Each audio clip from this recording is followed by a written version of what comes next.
Bonjour et bienvenue chez Venchon Denchon.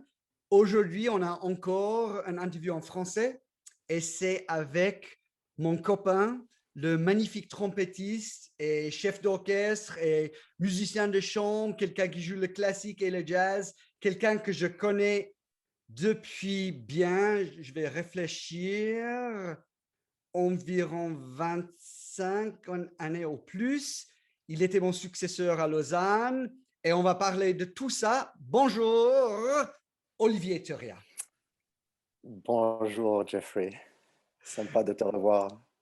Ça fait énormément plaisir pour moi aussi. Alors, normalement, quand j'oublie pas, j'ai la question pour commencer que je vais te poser. Toi, tu as fait énormément de choses dans ta vie musicale en tant que prof et musicien de jazz, tu as enregistré des disques, tu as joué partout. Si tu devais réfléchir un ou deux ou même trois concerts vraiment mémorables et pourquoi?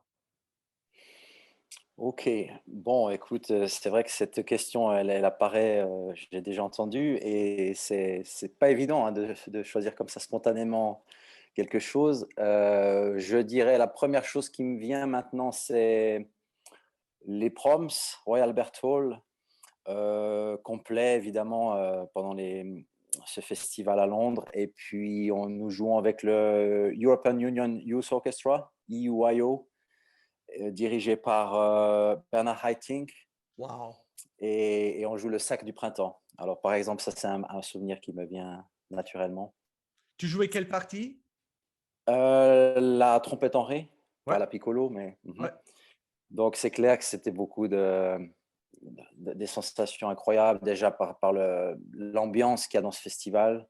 Le nombre, évidemment, il y a plusieurs milliers de personnes, 5 000 6 000, je sais pas. Et puis l'orchestre de jeunes, comme ça, avec une énergie fabuleuse, une envie de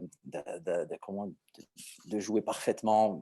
On a vraiment une sensation vraiment de réaliser vraiment à ce moment-là sa passion, quoi. C'était vraiment super. Et Voilà, je c'est sais pas parti si... d'une tournée ou c'était juste un concert comme ça? Non, c'est une petite tournée, puisque cet orchestre en général fonctionne avec d'abord une préparation sur peut-être une dizaine de jours dans une résidence quelque part, et après en effet on part en tournée et on joue dans quelques villes, et bon, jouer dans ce genre d'orchestre, c'est clair que c'est vraiment chouette quand tu es jeune, parce que tu joues dans les plus grandes salles de concert. J'ai eu l'occasion de jouer à la Philharmonie de Berlin, au Concertgebouw, des Doelen à Rotterdam, KKL, Lucerne, etc., etc. Enfin, il y a vraiment la possibilité de jouer sur les plus grandes scènes, et quand tu es jeune et que tu rêves de ça, c'est un peu le rêve qui devient réalité. Ouais, quand même, le Sacre du Printemps avec Bernard Haitink, c'est pas mal ça. C'est clair, ouais, c'est tout à fait. Ouais. Et je pense, ouais, ça c'est très intéressant pour moi quand je demande cette question parce que il y a des gens qui pensent, par exemple, ouais, je vais pas dire ce qu'ils disent parce que je sais pas si les gens vont déjà avoir entendu les réponses, mais il y a des gens qui parlent de les premières fois qu'ils ont fait quelque chose, ou il y a même des gens qui pensent quand ils étaient très jeunes, quand ils ont joué pour la première fois dans un orchestre, mais je trouve intéressant, c'est pour ça que je demande cette question. Et toi, tu es quand même quelqu'un de très intéressant pour moi parce que tu as non simplement étudié à Paris, mais tu as aussi étudié aux États-Unis. Tu as non seulement eu des profs classiques, mais quand même, tu as pris aussi des cours avec Wynton Marsalis. Tu as, tu as non seulement, tu t'es jamais juste contenté d'être musicien d'orchestre, tu voulais aussi faire du jazz, tu voulais aussi diriger. Alors, pour cette discussion, j'aimerais parler un peu de tout ça, mais peut-être on commence avant. Moi, je sais que tu as fait ton premier prix à Paris, mais avant ça, tu as étudié en Suisse, c'était quoi en France? Parce que toi, tu es français et suisse, non? Alors, c'est Oui, c'est quoi? ça, oui. Comment Je tu es suis arrivé à franco-suisse. Paris? Alors, par Versailles. Donc, avant d'entrer au Conservatoire de Paris, j'étais dans la classe de Roger Delmotte au Conservatoire de Versailles. Et je connaissais Roger Delmotte par l'intermédiaire de mon premier professeur de trompette à La Chaux-de-Fonds, donc en Suisse, où ma ville natale, où j'ai commencé la trompette. Et donc, mon premier professeur, Patrick Lehmann, était un ancien élève de Roger Delmotte. Comme souvent, il te parle de ses professeurs et notamment de Roger Delmotte. Roger Delmotte était aussi professeur à Lausanne à ce moment-là. Donc, je suis allé le voir quelques fois comme ça en privé. On a pris un peu contact. Et puis, assez naturellement, j'ai eu envie après d'aller le voir vraiment dans sa classe une fois que j'avais mon diplôme. À l'époque, c'était diplôme d'enseignement. On pouvait le faire encore à la Chaux-de-Fonds à l'époque. Je suis donc parti à Versailles. Et après une année d'études à Versailles, bon, évidemment, quand tu es à Versailles, tu es très proche de Paris, n'est-ce pas? Tu suis ce qui se passe, tu vas écouter les auditions, tu connais les gens qui sont dans la classe de Paris. Et c'est tentant de te dire, OK, je pourrais essayer d'entrer au conservatoire à Paris. Et bon, j'ai eu la chance de pouvoir y entrer dès mon premier essai. Et tu étais chez qui à Paris? Après, donc j'étais dans la classe d'Antoine Curé. D'accord. Ah, quand j'ai enseigné à Epsival, il était là en tant que prof avec moi, c'était en 99. Très, très sympathique et un Mhm. très, très bon trompettiste aussi, c'est sûr.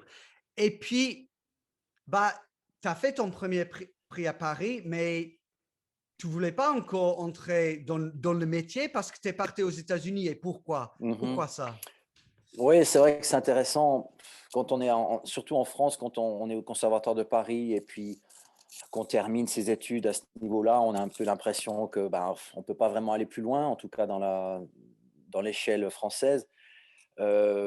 C'était aussi tentant de rester à Paris, puis peut-être d'avoir des opportunités pour commencer à cachetonner dans les orchestres.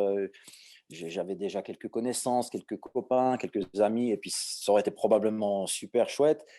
Mais quelque chose peut-être qui aussi au fil des années m'a caractérisé, c'est que j'avais peut-être envie de continuer à peut-être apprendre encore quelque chose ou avoir un autre regard sur la trompette, puisque j'avais eu une filière finalement même si j'ai commencé en Suisse, mais en Suisse romande, on est très influencé par l'école française, donc j'avais une formation, on va dire, très franco-française. Et puis, j'avais l'idée soit d'aller peut-être du côté germanique pour m'intéresser et mieux connaître la trompette allemande, ou alors peut-être plutôt les États-Unis avec une orientation l'américaine aussi, en sachant que peut-être un jour le jazz me touchait déjà à cette époque, donc peut-être je me disais que c'était déjà toucher un peu cette culture et puis cette mentalité, cette manière de jouer. Et finalement, c'est de fil en aiguille, j'ai eu quelques contacts aux États-Unis, puis c'est la Juilliard School qui m'a vraiment attiré et j'ai décidé d'aller là-bas. Mais c'est vrai que quand j'ai dit même à mon professeur Antoine Curé à ce moment-là, je vais aller aux États-Unis, c'était un peu une surprise. Enfin, pourquoi tu veux encore aller étudier là-bas? Tu pourrais tout de suite commencer peut-être à faire des concours d'orchestre. Enfin, c'était pas forcément compris par mes proches, mais bon, comme je l'ai dit avant, c'était vraiment l'attirance pour continuer à explorer et puis essayer de développer encore mon jeu. Et là, tu étais chez Ray Mace, non? Exactement, oui, tout à fait. Et à Et ce moment-là, Winton, comment Winton? Comment tu as... Comment alors ça... Winton, je le connaissais déjà avant d'arriver à New York. Winton, j'ai fait sa connaissance quand j'étais élève au Conservatoire de Paris. Il était venu jouer à Paris, puis déjà là, j'étais quand même assez fan. Donc, j'étais déjà allé le trouver à la fin d'un concert à Virgin Megastore sur les Champs-Élysées. Puis, très sympathiquement, il m'avait déjà dit là, écoute, appelle-moi à l'hôtel demain matin. Enfin, ça commençait déjà de manière très amicale. Et puis, Winton a toujours, vous le savez tous, enfin, il a toujours aimé écouter les jeunes. Enfin, et puis, quand il sent qu'il y a des étudiants qui sont motivés, il trouve ça très sympa. Donc, c'est là que j'ai commencé à connaître Winton. Quand j'arrive à la Juilliard School, bon, Winton n'était pas, il était peut-être dans la liste des professeurs, encore à cette époque-là, mais il n'enseignait pas à proprement parler. Donc, je me suis dirigé vers Raymond Mays, qui m'avait été notamment conseillé par Anthony Plog, que je connaissais bien. Et puis Ray Mays, bon, ça a été une rencontre superbe pour moi parce que j'ai beaucoup apprécié justement un trompettiste très complet qui faisait de l'orchestre, du quintet, de la musique de chambre, du solo aussi. Il jouait aussi principal trumpet avec Orpheus Chamber Orchestra. Il était, et puis quelqu'un qui aimait réfléchir sur l'interprétation, sur la technique. Enfin, c'est une personnalité très riche. Et donc, j'ai beaucoup apprécié cette année-là à la Juilliard. Ça n'a pas duré très longtemps, je devais rester 2 ans. Mais après la première année, je reçois quelques coups de fil. On me dit peut-être qu'il y aura un concours à Lausanne. Et puis, bon, bah, à ce moment-là, peut-être que voilà, l'appel d'avoir un poste est arrivé. Et puis, j'ai senti que peut-être c'était une chance à saisir. J'avais encore jamais fait de concours d'orchestre professionnel. Et puis, j'ai tenté l'orchestre de chambre de Lausanne et j'ai reçu le poste, donc justement après toi. Donc, c'était le départ tout de suite dans la vie professionnelle en écourtant mes études à la Juilliard, ce qui était un peu dommage d'un côté, mais en même temps une grande chance de se dire, OK, je peux commencer directement la vie professionnelle, je ne dois pas attendre ou hésiter pendant quelques années. Donc, c'était fabuleux. Et moi, c'est là où on s'est croisés. Bah, toi, tu étais de l'autre côté du rideau. Et je pense que bah, depuis toutes ces années, toi aussi, tu as assisté en tant que jureur de membre d'orchestre pour les concours d'orchestre.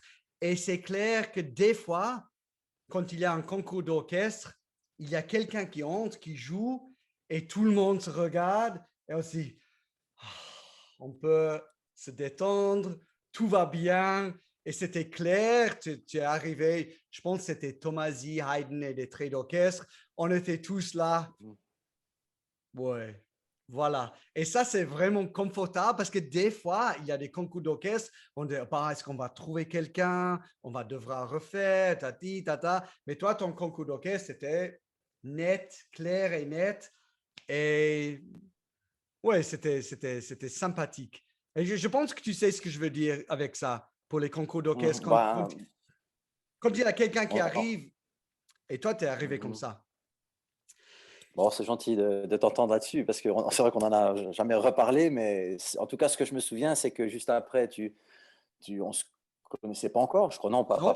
pas directement. Et puis tu m'as tout de suite invité, je crois, juste après les résultats, aller chez toi et tout ça. C'était un accueil, en tout cas, de ta part très chaleureux. Puis ça me permettait aussi de me sentir très à l'aise pour continuer. Je dois dire que j'étais aussi un peu impressionné parce que je te connaissais de réputation. Je savais que tu étais un trompettiste exceptionnel. Tu allais partir à la Tonhalle de Zurich. Donc, c'était pour moi quand même de jouer après toi. Il y avait quand même une certaine, voilà, comme j'ai dit, une certaine pression. Mais comme tu étais très, très accueillant et aussi très. Tu supportais, tu voulais vraiment que tout se passe pour le mieux. Donc, j'ai senti ça très fort et ça m'a beaucoup aidé. Donc, je te remercie. Ah bah, c'était génial. Et ça, alors, bah, je pense que tu as fait une année et après, c'était le moment de préparer Munich, je crois. Et c'était pour ça que tu étais venu à mon stage pour préparer Munich, non? Une année après. Oui, c'est ça. Donc, je commence à l'orchestre de chambre en 1996, 96. Et puis, bon, on reste en contact. Et c'est même toi, peut-être, qui m'a même suggéré, écoute, tu vas faire le concours de Munich. Pourquoi ne viendrais-tu pas faire un stage intensif à Sion avec moi? Et puis, comme ça, on va se préparer bien. Donc, c'était là aussi une marque de ta part de soutien, que tu as toujours voulu soutenir les jeunes et les autres. Et donc, on a bien travaillé pendant cette semaine à Sion et ça m'a permis de faire un beau concours à Munich. Ça, c'est sûr. Et moi, quand je pense maintenant à ce stage, il y avait toi, il y avait Mhm. Emmanuel qui est maintenant trompette solo à Bâle, il y avait Heinz qui est trompette solo à Zurich. Et c'était une semaine intensive. Mais moi, je me souviens bien du concours à Munich où tu m'appelais après des tours et je te donnais juste des last minute details. Bah, ça, tu fais ça et ça et ça. Et toi, oui, oui, je fais. Et c'était vraiment, je me sentais Mhm. un peu comme un coach pour un sportif parce que tu Oui, oui, t'étais oui. bien préparé. Mais je Mhm. peux te dire, quand tu m'as dit que tu avais gagné ce prix, j'étais vachement fier. Et il faut dire que maintenant, on peut voir, et je vais mettre ça dans le lien, on peut écouter le Jolivet que tu as joué à Munich. Ça existe sur Mhm. YouTube. Mhm. Alors, peut-être tu parles un peu du concours, comment c'était pour toi. Oui, bah, écoute, en effet, c'était que tu disais, tu étais un peu comme un coach, je le ressentais exactement comme ça. On restait en contact et puis, bah, tu sais comment c'est quand tu te sens soutenu par quelqu'un, ça tu as envie aussi que c'est comme un entraîneur, tu as envie de tout donner, tu as envie de lui faire plaisir donc c'était alors le concours en lui-même, bon, on le connaît, c'est quand même un concours, très costaud en termes de concertos, de pièces avec le répertoire souvent le plus difficile du moment, donc c'était une grosse chose à préparer. Heu, le concours en lui-même se passe quand même pour le mieux quand tu arrives en finale, c'est quand même tu arrives au bout. Ensuite, ben, on se retrouvait à ce moment-là 2 en finale, il y avait donc Gabor Bolowski et moi. Et puis bon, bah, quand tu es 2, voilà, on n'est déjà pas beaucoup. Et on termine avec un concours où, bon, dans le jury, il y avait énormément d'anciens primés, évidemment. Euh, et puis, pas de premier prix depuis Maurice André, encore à ce moment-là. En 1997, il n'y a pas encore eu de premier prix après Maurice André. Donc, la pression aussi est énorme. Tu te dis que ça sera quasiment impossible d'avoir un premier prix. Tout le monde déjà le dit. Dans les membres du jury, il n'y a que des deuxièmes prix pratiquement. Euh, donc, tu te dis peut-être si j'arrive à avoir un deuxième prix, c'est un exploit, mais c'est même pas tellement réalisable parce que des deuxièmes prix, c'est par exemple Reinhold Friedrich, je crois, donc c'est des héros des montagnes. Donc, et on termine le concours avec 2 troisièmes prix. Gabor et moi, ex aequo, troisième prix. Donc, c'est un peu bizarre comme feeling parce que tu termines un gros concours, tu es arrivé au bout en finale, on n'est que 2, donc il y a quand même une certaine satisfaction. Tu te dis que tu as quand même fait une belle chose. Mais avoir un troisième prix, sans deuxième, sans premier, en même temps, tu te dis, je suis une catastrophe. C'est un mélange de. Parce que pour beaucoup de gens aussi à l'extérieur, qui ne connaissent pas l'histoire du concours, qui ne connaissent pas ce qui s'est passé après Maurice André, et puis les gens dans le public se disent, mais si ces 2 trompettistes ont eu 2 troisièmes prix, ils doivent probablement être très mauvais. Il n'y a pas eu de deuxième prix, il n'y a pas de premier, ce sont des échecs de la trompette. Enfin, j'exagère un peu, mais ça donne un peu ce feeling vous êtes arrivé au bout, mais on est désolé, c'est pas bon. Enfin, c'est comme ça que, sur le moment, c'est comme ça que je l'ai vécu. Et bon, on sait bien que les concours, c'est très difficile de savoir si on juge par rapport à l'histoire ou si on juge par rapport à chaque édition. D'un point de vue maintenant psychologique pour les jeunes qui font des concours, moi je suis plus pour récompenser tout le monde dans une édition. Évidemment qu'il y a des éditions qui sont plus fortes que d'autres, mais j'ai toujours fait la comparaison avec le sport. En sport, admettons que quelqu'un gagne un 100 mètres avec un mauvais temps et puis qu'on lui dit non, tu as fait un mauvais temps, on te donne seulement la médaille de bronze alors qu'il était premier, c'est un peu bizarre. Et donc, bon, voilà, je partage vraiment mes sentiments là sur ce concours. Il y avait c'était mitigé, disons. Donc, je suis rentré en étant quand même fier de ma performance parce que j'avais vraiment fait le maximum, mais en même temps, un peu triste, ouais, c'était pas facile. Et tu sais, l'histoire doit dire que ils auraient dû te donner quelque chose d'autre parce que quand j'entends ce Jolivet, c'est pas un Jolivet de troisième classe, c'est pas un Jolivet de deuxième classe, c'est un Jolivet joué avec le Bayerischer Rundfunk de première classe. Il n'y a pas de doute. Et ça se sait parce que quand tu l'as partagé, tout le monde doit dire, mais c'est un magnifique Jolivet. Alors, je comprends ce que tu dis. Tu vois, tu fais, ah, moi, je suis pas sûr. Oui, Olivier, c'est un magnifique Bon, c'est Jolivet. sympa.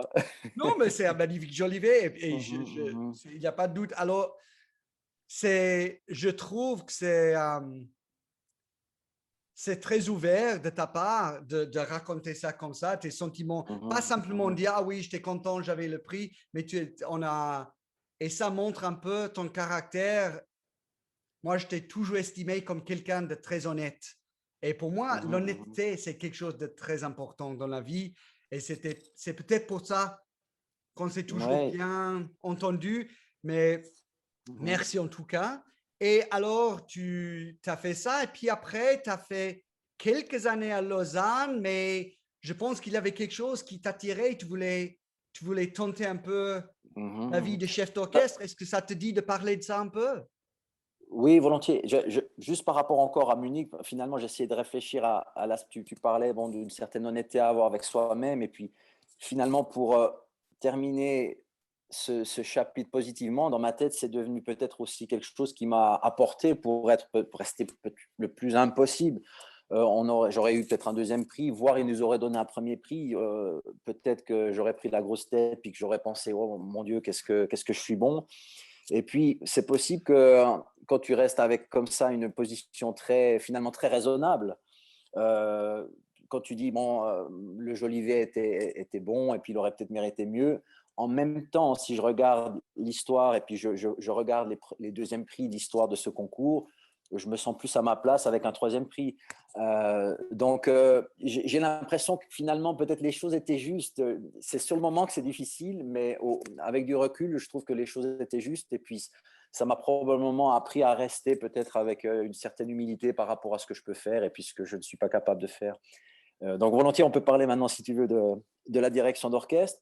Ça m'est venu assez tard. J'ai jamais eu l'intention ou l'envie de diriger pendant mes études de trompette. Et puis, c'est plus en étant assis dans l'orchestre, notamment l'orchestre de chambre de Lausanne, que ça a commencé à m'intéresser. On sait tous que quand on joue, ben on a des chefs qui nous inspirent, des chefs des fois on se dit waouh. Enfin, et puis et inévitablement, à un moment donné, bon, tu te dis pourquoi j'essaierai pas. Moi, un des aspects qui m'attirait beaucoup, c'était la lecture des partitions.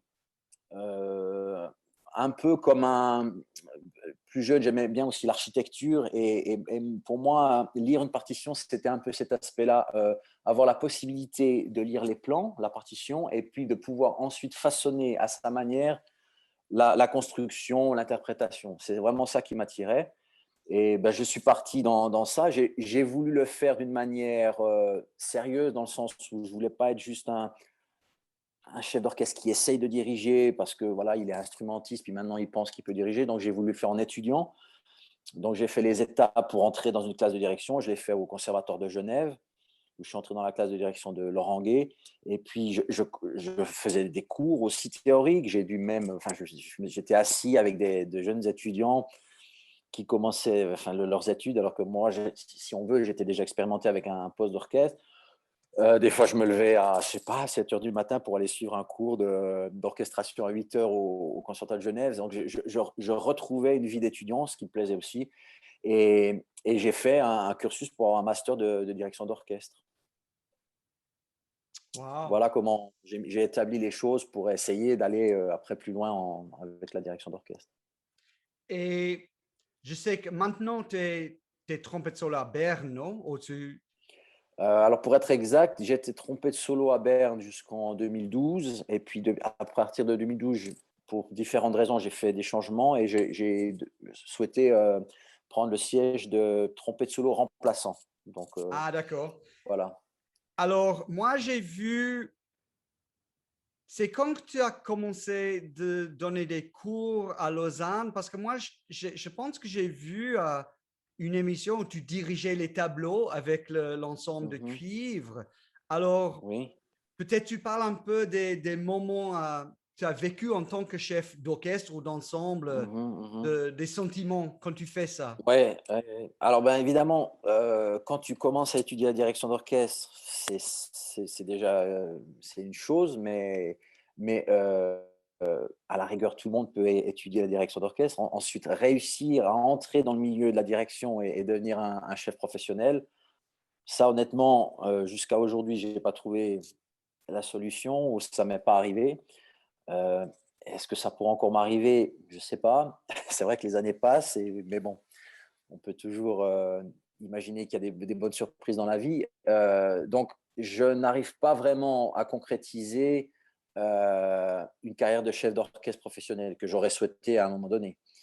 Euh, donc, ça, c'était bon, pas facile finalement, hein. Quand tu souhaites faire quelque chose, mais que sur le plan professionnel, ça ne suit pas derrière, ça pose des questions, on se sent parfois un peu malheureux, donc c'était pas évident, je dois dire. Mais maintenant, j'ai oublié, la partie centrale de ta question, c'était? Juste les moments que tu as vécu où, en tant que chef d'orchestre, le sentiment Ah d'être voilà, devant les gens et de alors diriger. si tu veux, jusqu'à ce jour, alors j'ai eu quelques petites expériences qui m'ont déjà beaucoup plu, puis qui m'ont procuré un certain plaisir. Mais le côté que j'ai pu avoir avec la trompette, où tu étudies beaucoup, tu investis beaucoup de temps, puis à un moment donné, comme en début d'émission, quand je parle d'un concert au Proms avec Haitink, avec le Sac du Printemps, tu as à un moment donné quand même l'impression, ah ok, maintenant j'ai un peu la récompense, tu cueilles les fruits sur l'arbre. J'ai pas encore eu cette sensation avec la direction d'orchestre, malheureusement. Donc là, je suis resté un peu sur ma faim. Ceci dit, tu as mentionné les tableaux d'exposition pour cuivre que j'ai dirigés. Évidemment que chaque occasion de faire de la musique, et puis en particulier cet événement-là qui s'est produit dans le cadre d'un festival de cuivre que j'ai créé, fondé au sein de la Haute École de musique de Lausanne. C'était un petit festival, et puis il devait y avoir un autre projet en fait, avec un mélange avec un grand orchestre symphonique. Ça s'est réduit, et puis finalement j'ai pu diriger les tableaux d'exposition dans la fameuse orchestration de Howard. Et bon, c'est vrai que c'est déjà fabuleux de pouvoir diriger une telle pièce juste avec les cuivres. Tout à fait. Tout à fait. Alors, changement de thème, parlons du jazz. Parce que Mhm. je sais que, parce que je pense qu'on est nombreux, les trompettistes qui s'intéressent pour le jazz, mais dans le monde des classiques, je pense qu'on est peu de le faire et en public, et tu as même enregistré un peu des disques. Alors, parlons un peu de tes Mhm. expériences en tant que jazzman. Ok, bon, alors, justement, c'est gentil de présenter la chose comme ça. C'est vrai que je ne me considère pas comme un jazzman, je me considère plus comme un musicien qui, à un moment donné, a envie d'essayer de faire du jazz parce que c'est une musique que j'aimais déjà beaucoup avant de devenir un musicien professionnel. Et puis, à un moment donné, tu dois te poser la question, quand tu aimes quelque chose, est-ce que tu essayes ou tu essayes pas? Est-ce que tu as besoin d'être très bon pour faire quelque chose, ou est-ce que tu peux le faire en essayant, et puis parce que simplement tu es heureux de le faire? Et j'ai choisi cette option-là. Il est évident que quand je commence à jouer du jazz et quand je commence à m'écouter, j'ai bien sûr conscience que ça sonne pas vraiment comme un jazzman, que le phrasé n'est pas forcément là, que le son, enfin, il y a plein de détails qui font que tu sonnes pas comme un vrai jazzman. Mais au bout d'un moment, tu te poses la question, est-ce que seulement la possibilité d'être parfait te donne la légitimité d'essayer quelque chose? Et je pense que non. Alors j'ai peut-être eu à un moment donné une attitude presque d'un musicien amateur. L'amateur, il se permet de jouer, même s'il n'a peut-être pas un niveau, on va dire, professionnel. Et moi, je me suis lancé là-dedans, un peu encouragé quand même par quelques personnes qui me disent, mais vas-y, essaye, notamment Winton à un moment donné, je lui demandais aussi, presque comme si j'avais le droit d'essayer de jouer du jazz. Et il m'a dit, écoute, tout le monde peut jouer du jazz. Alors évidemment, tout le monde ne peut pas forcément jouer bien, mais tout le monde peut essayer. Et donc, j'ai pris ça à la lettre et je me suis lancé. Maintenant, après quelques années, je sonne un peu mieux, mais il y a encore énormément à apprendre, à expérimenter pour peut-être d'ici quelques années sonner un peu plus jazz. Mais bon, c'est un long chemin. J'ai grandi avec des décennies de musique classique de pratique, et puis mon parcours en jazz, c'est que quelques années, donc ça peut pas être miraculeux. Je pense que tu as dit des trucs très intéressants pour moi personnellement là, parce que moi, à l'époque où j'étais trompettiste professionnel, je ne sais pas ce que je suis maintenant. Je suis pas trompettiste en revenant. Je ne sais pas ce que je suis maintenant. Je ne suis pas certain. Mais à l'époque, pour moi, il y avait moi qui jouais. J'étais très, très attaché à, à cet aspect de Jeff, le trompettiste qui joue bien, Mhm. propre, correct, avec musicalité, mais classique. Et il y avait Wynton, intouchable, imposable. Il y avait Marc Ulrich aussi. Non, ça, on ne peut pas faire. Et moi, je me suis tellement bloqué, je n'ai même pas tenté. Tu sais, est-ce que tu te souviens une seule fois où tu m'as entendu improviser? Non, pas trop. Non, Je crois jamais, hein, pas. jamais. Non, non, non, Et non, ce non. n'était pas parce que j'aimais pas le jazz, parce que si tu me demandes maintenant mon Oui, trompettiste oui. préféré, si je dois Mhm. mentionner un trompettiste, c'est Miles, sans doute. Et moi, Ok.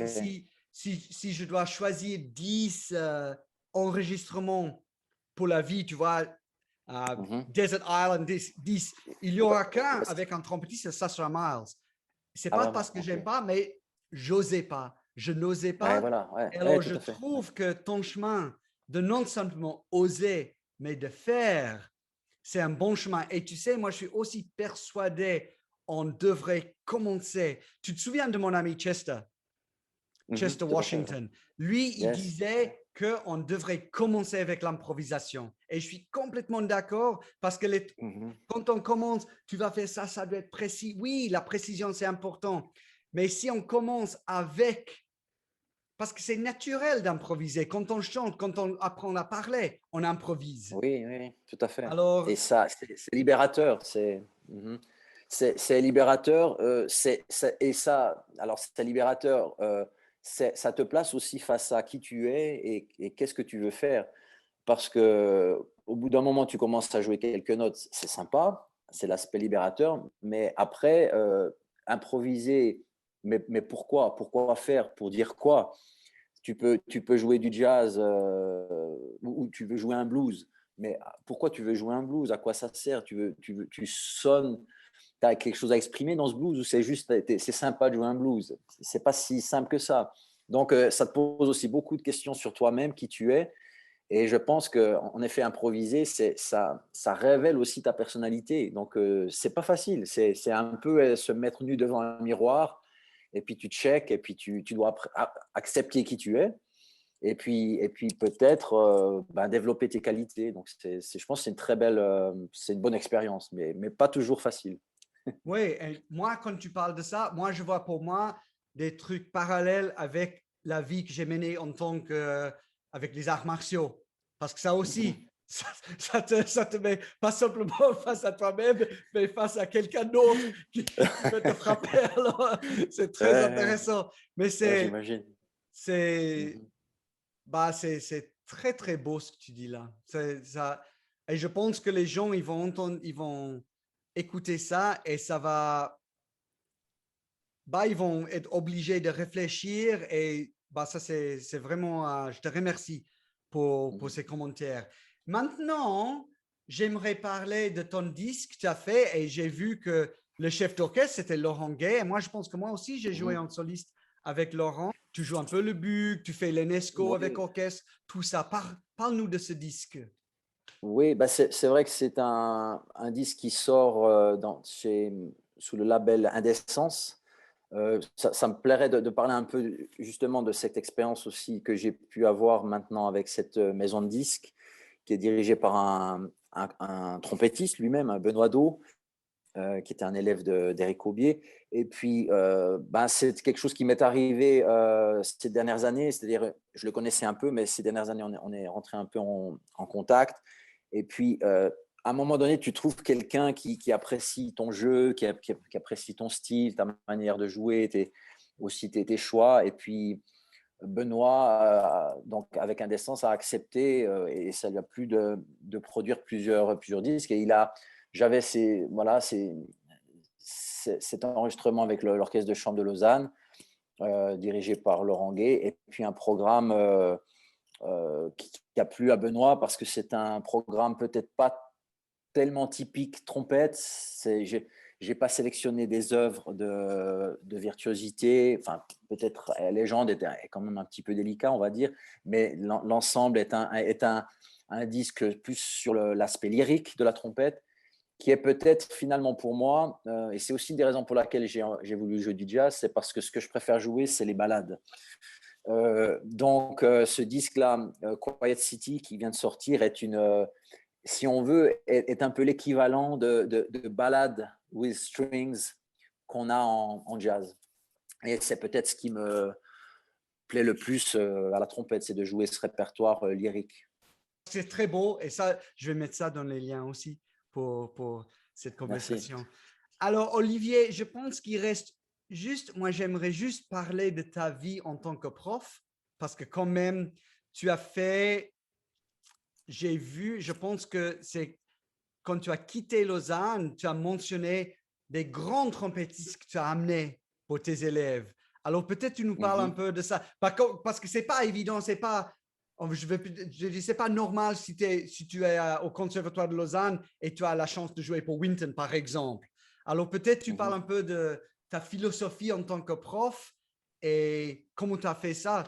C'est clair que c'est en connaissant Winton que tu as pu faire ça, mais un peu ta vie en tant que prof, comment tu as fait tout ça? Ben, j'ai toujours considéré, déjà pour moi-même, l'enseignement, je me suis pas considéré comme un professeur, mais plutôt comme un passeur. C'est-à-dire, j'avais peut-être un peu plus d'expérience que mes étudiants, parfois un peu plus, parfois pas tellement plus, parce il y en avait qui avaient déjà énormément de bagages. Et donc, je pouvais essayer d'apporter l'expérience que j'avais accumulée avec les contacts que j'avais eus. Donc, dans un premier temps, j'ai souhaité inviter, quand j'étais professeur, les anciens profs que j'avais eus, les professeurs que j'avais rencontrés dans les masterclass, ceux qui m'avaient beaucoup influencé, ceux que j'admirais. Et bon, c'était important pour moi voilà, de pouvoir faire partager à mes étudiants et à vos autres classes aussi parfois de tous ces contacts. Mais bon, les contacts, ça sonne un peu comme si j'avais un carnet d'adresses. C'est plutôt des gens que j'ai beaucoup admirés et qui m'ont beaucoup apporté moi-même dans mon développement. Et j'avais juste envie qu'ils puissent en profiter aussi, en espérant que ça puisse aussi leur apporter quelque chose. Alors, c'est qui t'a amené? Je sais Winton, mais qui Il y d'autre? a eu, si, si je commence à faire la liste, après je risque d'en oublier, mais il y a eu Wynton Marsalis, il y a eu les rencontres avec Reinhold Friedrich, il y a eu Håkan Hardenberger, il y a eu Sergei Nakaryakov, il y a eu qui d'autre? Il y a eu Mark David, il y a eu Pasi Pirinen, il y a eu Phil Smith, Wow. il y a eu David Hickman, il y a eu Guy Touvron, il y a eu Thierry Cans. Euh, oui, j'ai vraiment, enfin, la liste, je m'en souviens plus par cœur. J'avais essayé de vraiment de n'oublier personne, donc ça m'embête un peu maintenant d'en oublier certains, mais c'était vraiment essayer de pouvoir faire autant que possible. J'essayais aussi d'inviter des fois des gens qui étaient de passage en tournée. Enfin, c'était pour moi très important de saisir toute opportunité d'apporter de la diversité, de la richesse pour mes étudiants. Bah, tu as quand même la cité des grands trompettistes de notre époque.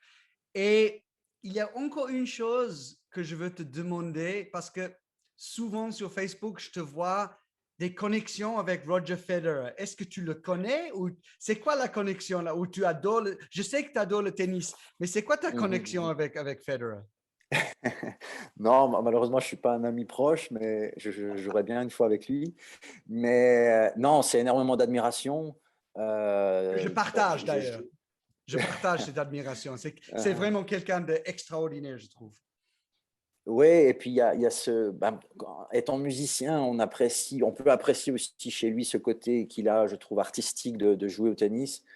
Et bon, il y a tellement de parallèles entre le sport et la musique, et entre lui et peut-être un grand violoniste ou un grand artiste. Donc, aussi sur l'approche mentale, sur le plan de la personnalité, sur sa manière de rayonner, qui pourrait s'apparenter justement à un soliste qui rayonne comme ça dans une salle. Donc, il y a plein d'aspects, on pourrait en parler longtemps. Je suis en effet très fan, je suis membre aussi de son fans club officiel, donc il y a des fois des petites rencontres avec lui, mais je ne le connais pas directement. Mais D'accord. c'est un plaisir en effet de le suivre régulièrement. Ouais, ouais. Excellent. Mm.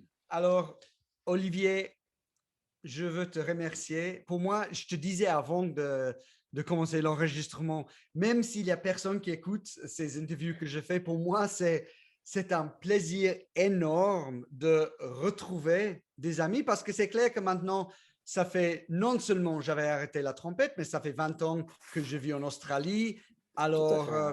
ça m'a fait tellement plaisir de reconnecter avec toi, avec Håkan, avec Bolage et Emmanuel et tous les et Marc et tous les autres amis. Alors, merci beaucoup. Et on va terminer. Moi, je vais juste me souvenir du concert où j'étais revenu à Lausanne pour jouer Vivaldi ensemble. C'était Mhm, vachement mhm. sympa, ça. Tu te souviens de ça? Ah, tout à fait, évidemment, bien sûr. C'était Non, excellent. c'est très, très présent. Et puis, ben, merci à toi de cette invitation, de te revoir, ta fraîcheur, ton sourire et ton optimisme c'est incroyable. Et ton énergie, c'est fabuleux. T'as pas changé. Ouais. C'est génial. Je suis un peu vieux, mais plus Non, on je ne change, pas plus on est tellement. la même chose. Alors, merci beaucoup. Je vais dire au revoir au public. Voilà.